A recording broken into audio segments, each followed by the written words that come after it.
दहशत समाजवादी पार्टी और दहशत एक दूसरे के, मतलब मैं कह सकता हूं एक दूसरे के पूरक हैं।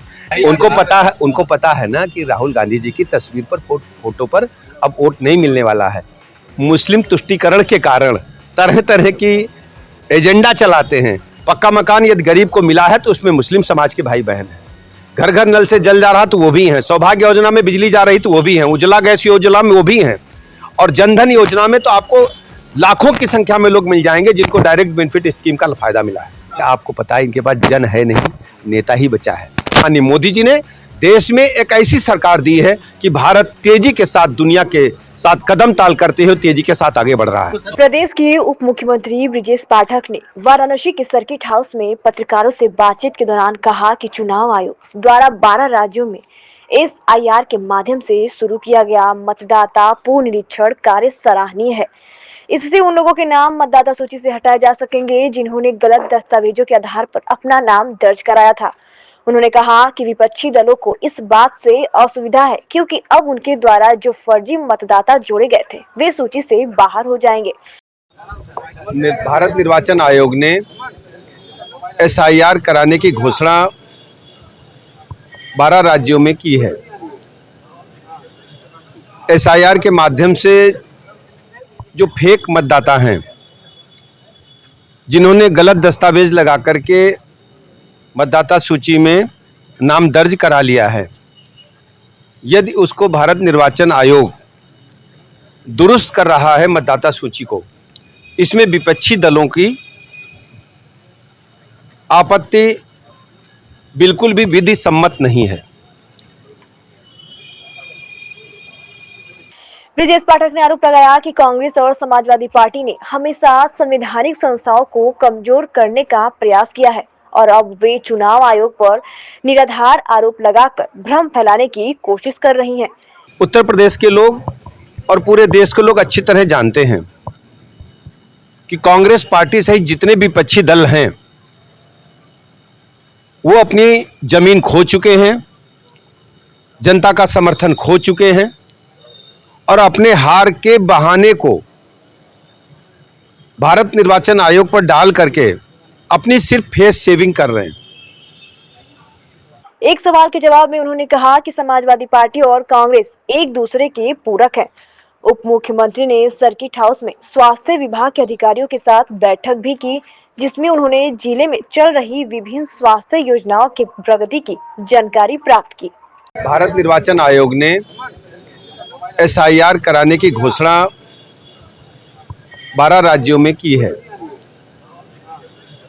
SIR के माध्यम से जो फेक मतदाता हैं, जिन्होंने गलत दस्तावेज लगा करके मतदाता सूची में नाम दर्ज करा लिया है, यदि उसको भारत निर्वाचन आयोग दुरुस्त कर रहा है मतदाता सूची को, इसमें विपक्षी दलों की आपत्ति बिल्कुल भी विधि सम्मत नहीं है। उत्तर प्रदेश के लोग और पूरे देश के लोग अच्छी तरह जानते हैं कि कांग्रेस पार्टी सहित जितने विपक्षी दल हैं वो अपनी जमीन खो चुके हैं, जनता का समर्थन खो चुके हैं और अपने हार के बहाने को भारत निर्वाचन आयोग पर डाल करके अपनी सिर्फ फेस सेविंग कर रहे हैं। संवैधानिक संस्थाओं पर इस प्रकार के प्रश्नवाचक चिन्ह लगाना कांग्रेस और इंडी गठबंधन के लोगों को पुराना सगल है।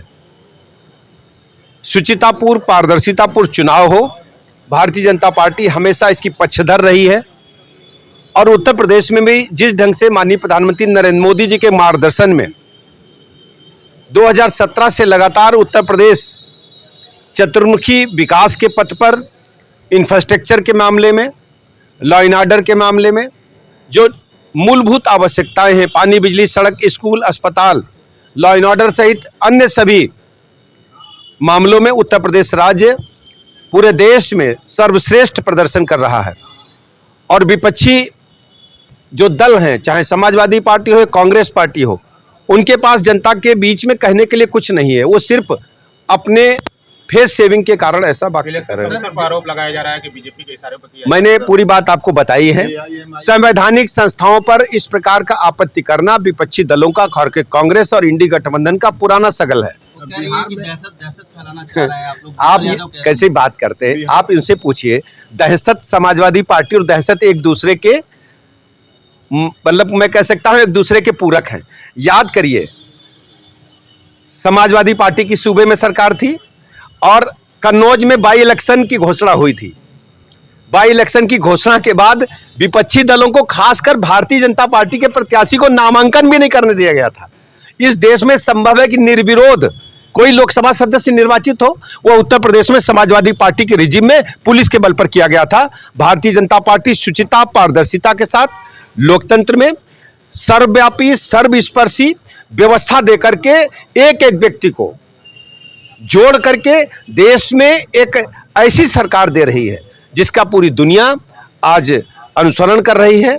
पूरे देश दुनिया को मानना है कि माननीय मोदी जी ने देश में एक ऐसी सरकार दी है कि भारत तेजी के साथ दुनिया के साथ कदम ताल करते हुए तेजी के साथ आगे बढ़ रहा है। शौकत अली का भी बयान आया है कि अब्दुल कब तक चादर बिछाने का काम करेगा। जी? बिहार को लेकर के उन्होंने कहा है एआईएमआईएम के शौकत अली ने कि देखिए, अब्दुल कब तक चादर आप बिछाने ये उनका विषय है जो मुस्लिम तुष्टीकरण के कारण तरह तरह की एजेंडा चलाते हैं।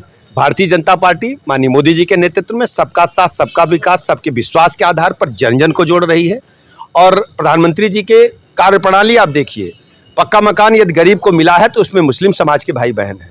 घर घर नल से जल जा रहा तो वो भी हैं। सौभाग्य योजना में बिजली जा रही तो वो भी हैं। उज्ज्वला गैस योजना में वो भी हैं।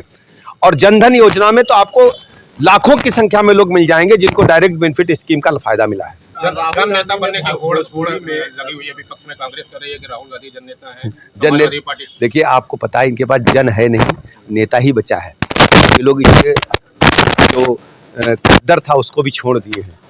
तरह तरह के वस्त्र पहन करके ये लोग घूम रहे हैं। इनका जनता से कोई सरोकार नहीं है। राहुल गांधी ने भोजपुरी में छठ का बधाई। उनको पता है ना कि राहुल गांधी जी की तस्वीर पर, फोटो पर अब वोट नहीं मिलने वाला है, और इसलिए बिहार की जनता ने नकार दिया। इसलिए बिहार में वो जा भी नहीं रहे हैं। बिहार में सर प्रशांत किशोर लगातार खुलासे कर रहे हैं, क्या लगता है? देखिए, भारतीय जनता पार्टी शुचिता, पारदर्शिता के साथ जन जन का आशीर्वाद लेकर बिहार में एनडीए की, राजग की प्रचंड बहुमत की सरकार बनाने जा रही है। इमरान मसूद ने हमास से तुलना कर दी थी। देखिए, आप जानते हैं इस प्रकार का केवल बयानबाजी केवल अखबार के कारण है और कुछ नहीं।